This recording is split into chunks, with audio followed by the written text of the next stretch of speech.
When people think of Canada, a lot of the times they think of their love for hockey, maybe their beautiful scenery, maybe Alanis Morissette, or Jim Carrey, or maybe Pamela Anderson. But when I think of Canada, I think of a band called Rush and a guitarist named Alex Lifeson. And today, we're going to talk about Alex's brand new Les Paul Axcess from Epiphone.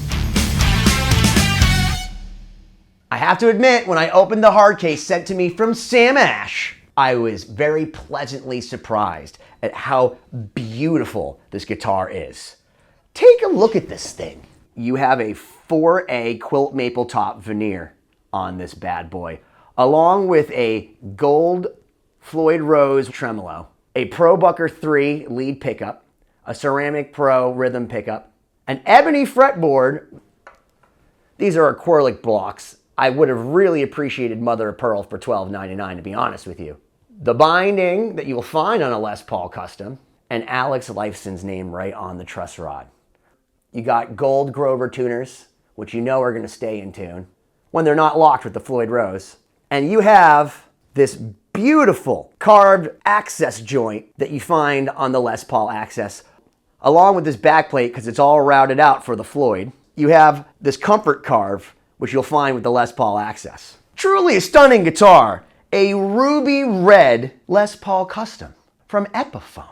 I don't think I've seen a Les Paul Custom Axcess from Epiphone. In fact, I know they didn't make one because the previous version of this guitar was a Les Paul Standard Axcess, which we'll get into. But before we really delve into this guitar, I want to talk about Alex Lifeson and a band called Rush. One of my favorite CDs growing up was the Yngwie Malmsteen collection. If you look at this CD in the cover, it's this disgusting poopy brown with just a picture of Yngwie. Not long after I got that, I got an other ugly brown double CD from BMG, you know, one of those things where, hey, sign away your soul and we'll send you 10,000 CDs for like 1 cent, but then we're just gonna send you CDs for $28 for the next 300 years and then go after you and your parents because, you know, we'll ruin your credit by the time you're 14. Thanks, BMG. But in that time I was ruining my credit, I got a CD called Chronicles. It was a beautiful anthology that if you know nothing about the band that is Rush, when I first put on that CD, I did not know what hit me. The first time I heard it was Spirit of the Radio or Tom Sawyer, I was convinced it was a chick singing. I didn't know. I thought Geddy Lee was a chick because he sings in the highest stratosphere. And then I found out that he played not only bass, but keyboards. And I thought to myself, why is he singing? Because, you know, the thing is about Geddy Lee, like guys like Dave Mustaine, or, you know, listening to any kind of punk. You have to love their voice and understand it. And when I was 14, I don't think I was at the pay grade to appreciate how truly amazing and incredibly powerful the voice of Geddy Lee was. It was actually a track called La Via Stragiato, an instrumental that punched me in the face and let me know, oh yeah, these guys are the real deal. Because if you listen to Rush, if you haven't listened to Rush, they are arguably one of the musically smartest bands on the planet. They go from all kinds of odd time signatures and key changes and strange feels, and they incorporate it absolutely flawlessly and seamlessly so that you can listen to a song like 2112, and even though it has maybe 18,000 different time signature changes and field changes and strange instrumentation and keyboards and all of that, you don't need to be a genius to listen to it to know that Rush were geniuses. And that maybe if you delve into this music, especially if you love music and you want to get better at it, that you too might get smarter just by listening. And I think that that's actually what happened to me. Listen, I say smarter, right? I started off at completely stupid, and now I'm just, you know, kind of stupid. I listen to all kinds of amazing tunes, like Working Man or Fly By Night. And if you haven't heard these songs, they are absolutely anthemic. And one of the things that's completely clear when you listen to Rush, it's hard to fathom that only 3 people are playing what you're hearing on this record. But those 3 guys together create this synergy. They are the edge of the event horizon. All of that power from that black hole just pulling you in.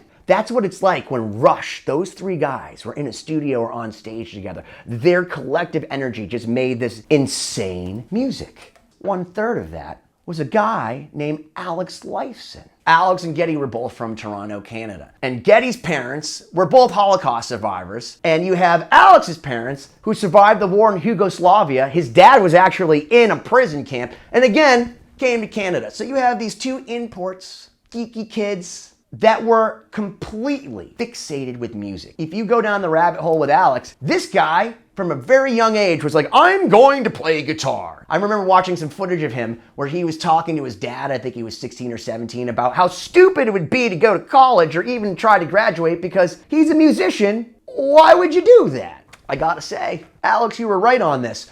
But at the time, Alex's parents had very big prospects for their son. Instead, he's like, give me a Gibson, throw me in a room with a Marshall, and all I need to do is rock and roll all night and not party, because in fact, one of the things that unites a lot of Rush fans is that they speak for a geeky musician, a musician not as interested in how many babes can I score, but how many guitars can I play and how much music can I make that's gonna blow people's brains. They are the musicians. They were the guys that when they toured with Kiss, who, by the way, Gene Simmons, I gave him total credit because he knows talent. He discovered Van Halen. He saw Rush very early on and said, these guys are the Canadian Zeppelin and no one sounds like them, and took them on tour, but was flabbergasted when they were sitting in their rooms just watching TV every night after a show while he was, I don't know, having a Caligula reenactment in his hotel room, because those guys were sitting at home. Should this be the Bridge for By tour, the Snow Dog? While Gene Simmons is in the other room being like, don't worry that your mother hates you. I'll love you all night. I wonder if this is in 9/8 or 13/8. You had two geeky kids from Canada that were united in their love for music right from the start. From high school. That's all they wanted to do. In fact, watching interviews with Geddy Lee's mom and Alex Lifeson's mom, they talk about how they used to call each other crying, I don't get it! This doesn't sound like Perry Como! Is this even music? Meanwhile, they're like, Mom, Dad, we're gonna be in a full-time band always. Because this is what we're supposed to do. Imagine that you survived the Holocaust and then you're kind of geeky kids just sitting there playing bass. Don't worry, Mom! It's gonna be okay! I'm gonna do something with myself! But Alex and Geddy showed them now, didn't they? Because Rush is one of the greatest bands in history. They are one of those bands that has always been a little bit under the radar. They've never been superstars. So they've always been kind of like one of the biggest cult bands ever. It's like, oh yeah, you like Metallica? Do you like Rush?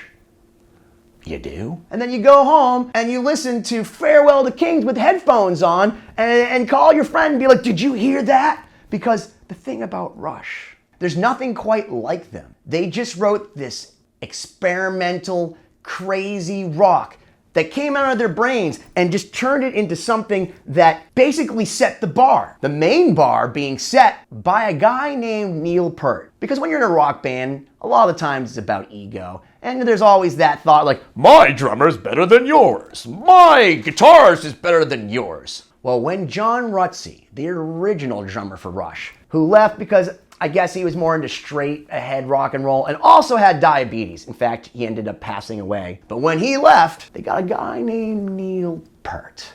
And the thing about Neil Peart is you can genuinely say, without any ego, my drummer's better than yours. Who is he, Neil Peart? Yeah, man, he's Neil Peart. I know this is a guitar channel, but you can't talk about Rush without talking about Neil Peart. Because one of the things that makes Rush so incredible is the drums. The drums are just insane. It's like if Leonardo da Vinci were to be a drummer, that was Neil Peart. How many people know the air drums to freaking Tom Sawyer? It's truly one of the greatest examples of drumming in any rock band ever. But the other thing that was cool about Neil, and another contributing factor to Neil and Rush, was the fact that Neil took over all the lyric details. So even though you have Geddy Lee singing in this super high vocal, Neil was the one writing those lyrics. And Neil was a genius. All the guy did was read and then travel around on his motorcycle, seeing places and talking to people. He wasn't someone that loved fame. He was someone that loved education and culture. And that is completely referenced in Rush. And another reason why a lot of people consider them geeky, because it is above most people's pay grades. They talk about history and science and space and all kinds of crazy outside of the normal box concepts. And they did so in a way where the lyrics to the normal plebeian are kind of crazy to a lot of their songs. One of the things that if you read the lyrics to any Rush song is that Neil is writing on behalf of the 3 artists that are in the band. They never sold out. Everything that they wrote, it was from the heart, it was true, it was so humble, and it spoke to people. The lyricism of Rush is absolutely parallel to their incredulous ability as players. But the thing that's so cool about Alex Lifeson is that when he gets on stage, it's just this wall of sound. Rush is a musician's music.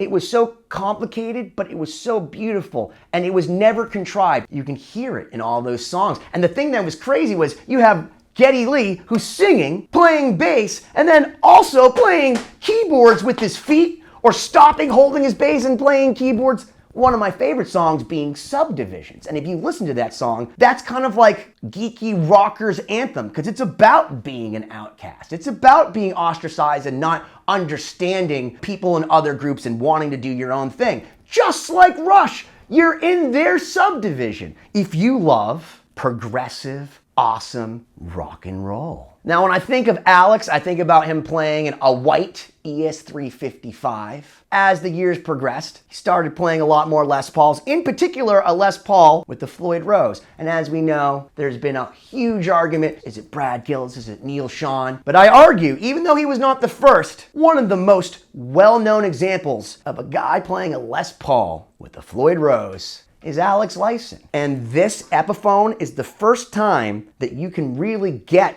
an example of his Les Paul custom Axcess for under, I think they go for like $7,000 or $8,000 if you're gonna buy one from Gibson. The Les Paul Axcess is such an awesome guitar. The first time I ever played one, I was down in Florida working in the studio, and Godsmack was playing down there, and Sully Erna walks in with a big Gibson box, and he goes, "Guys, I got this months ago from Gibson. It's supposed to be an acoustic we were supposed to sign." And he opens it up and pulls out this black Les Paul Axcess. And I say, "Sully, that looks like a Les Paul Axcess." He goes, "Well, what's that?" It's almost exactly what Alex Lifeson plays. And if you know anything about Godsmack, those guys love Rush. And Sully immediately looks, "Can we make it play?" Because I remember, I think it needed a neck adjustment because we were in Florida, and God knows the humidity is like 2,000% down there. Found the Allen wrench, adjusted it for him. He puts it on, and he goes, "Oh, I think I may play this on tour." And of course, the next time I saw him, there you have it, playing it on tour. If you're a classic Les Paul fan, but you love to do that shred thing, this is a new iteration of the Les Paul. You don't have the neck joint as if you would on a normal Les Paul. As you can see, it's just carved. That guitar was awesome. And obviously last week you saw Joe Perry's Les Paul Axcess, but that's a $25,000 guitar. This thing is $1299 from Epiphone. So first I want to look at the Epiphone Les Paul Axcess that they had originally released, which was a standard. And these things I want to say were $800 or $900 when they came out. The difference being is it had the trapezoid inlays, it had the rosewood fretboard. It didn't have the normal Floyd like this. I think it was a Graph Tech, but it did have a built-in piezo. As well, it only came with the gig bag, not a hard case. Shortly after those guitars went on the market, they sold out, so they started going used on Reverb for $1,200, and I'm pretty sure that Epiphone said, "Wow, okay, that's what the market will bear. Let's come out with a little bit more opulent of a version." We have a Floyd Rose on this thing and an ebony fretboard, along with a 4A quilted maple top. Now, mind you, it's a veneer, which means that they cut a very thin slice of wood. So where you might have the maple be as thick as this binding here, it's just a little itty, 2 to 3 millimeter slice of wood. So you got a slice of the 4A. This looks like you mean business. Now, there are a few things would do it for me to push this thing over the top. This is the Emily Wolf Sheridan, and as you can see, real block inlays with mother of pearl and abalone versus just acrylic. For a little bit of the extra, they could have put the mother of pearl. It looks nicer to me and makes it look more expensive. But again, I'm not sure what costs they're trying to cover here, because you also have to pay Alex Lifeson for putting his name on it. You do have real mother of pearl on the headstock, and this is a pretty badass headstock. The other thing I wanted to mention was that a lot of the 150th anniversary Epiphones came with Gibson USA pickups. This has the Pro Bucker 3 and the Ceramic Pro in it. If you get the Alex Lifeson American version, it has the 490 and the 498, which you'll find in these older Les Paul Supremes. They're fantastic pickups. So for me, if they put the block inlays in mother of pearl and had American Gibson pickups, there would be no question to me that this should be $1,300 all day. One of the things I saw when I played the Epiphone Greenie when I was at Gibson last, I played a prototype of the Epiphone Greenie. Not only did it have mother of pearl inlays, where the American version has acrylic, but it had the Greenie buckers in it and the open book headstock. I think they're gonna be like $1,500. It seems to me that Epiphone is trying to get into slightly higher end guitars, and when I played that Epiphone Greenie, I was hoping it was going to say Gibson, but if you closed your eyes, it was the same thing for me. I went into the studio last night and I wanted to see how this bad boy sounds and how these pickups hold up. Does it sound as good as it looks? So check out this first demo I have. I plugged it into my VHT, playing through an RB3 Boss delay, and I go through all the different sounds, and there's a lot of different combinations. You have both of these humbuckers, but each one of them split, and you have the ability to go to out of phase sounds in the middle. And when I first pulled these top hats, as you can see, there's a little bit more plastic taken out of here. So check out this demo.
So when I first heard the pickups, I think that they're very respectable. The lead pickup is probably my favorite on this. It kind of has a little bit of a bark to it. You can get some pretty nice sounds on it, but it doesn't have quite the cut of a 57 or a 498. Now, when I go to the rhythm pickup, it sounds okay. It's a little bit muddy in the bass, and it doesn't really kind of have the full butter that I'm hoping for. This is something that I would expect from overseas pickups that you'll find in an Epiphone. But there's no question to me that if I had the 490 and 498, that this thing would just be outrageous. Again, it sounds really good, just not necessarily the same level as if they had used the American Gibson pickups. I wanted to see how they held up if I was gonna start strumming some chords. So check this out.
sounds really good. They're not quite as clear and articulate as I would hope, but for $1,300, this is a great sounding guitar. So I wanted to hear what it sounded like when I got a little bit dirty. Let me know what you think.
I can see why Alex Lifeson loves this guitar. In fact, he just gave one to Adam Jones from Tool because he showed up and played on stage with them. Adam loves his guitars heavy, so this thing's just under 9 pounds. Even though you have the routing on it, you do have the Floyd and a lot of hardware, so I wouldn't say it's heavy, but it's definitely not light.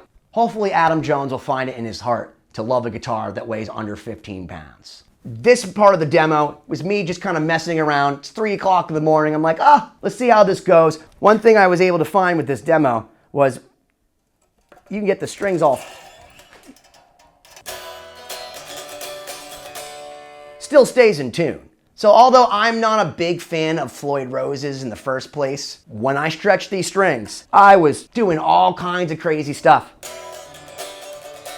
It's very stable. So if you like doing dive bombs and a Les Paul, this Floyd is pretty awesome. I'll say that as far as Floyds go, it's not the easiest to use. These are a little bit tight. They don't tune as easily as I'd hope, but it's drop dead gorgeous and it works just as advertised. Check out me noodling at 3 o'clock in the morning and let me know what you think.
As you can see, I was getting into it. I enjoy this guitar. I've had it for about a week now. Thank you, Sam Ash. And actually, if you want one, if you love this guitar and you want to delve off into the Alex Lifeson Les Paul Axcess Custom, and if you decide that you want one, go to the link right in the description. It'll send you right to Sam Ash, and going to that link will let them know I watched this video with Benny and I like this guitar. And it lets me thank my friends at Sam Ash for the fact that they send me this guitar to share with you guys. You got something that's beautiful, it's timeless, it represents an incredible guitarist, an incredible band that has left an everlasting presence on the music industry, setting the bar as high as possible for us players, and writing music that forever will be air drummed, air bassed, and air guitared. And the thing is, Neil died in 2020. And of course, you think, can they go on? Because he's irreplaceable. Not one guy in that band, despite the fact that Neil was known as the new guy, because he was the newest. None of those guys are replaceable. But I heard that backstage at the Taylor Hawkins tribute concert, Paul McCartney ended up meeting the guys in Rush. So when they went out drinking and got all plastered, Paul starts trying to tell him, you guys need to keep touring. Which, by the way, when a Beatle tells you to do something, you should probably do it. Alex then said, well, I'll only tour if you'll be our manager. To which Paul agreed. So as much as I would be excited to see Rush tour again, I'd be equally excited to see Paul McCartney be their manager. And really, at the end of the day, there aren't three people on this planet that made noise quite like Neil Peart, Geddy Lee, and Alex Lifeson. Why don't you smash that subscribe button already?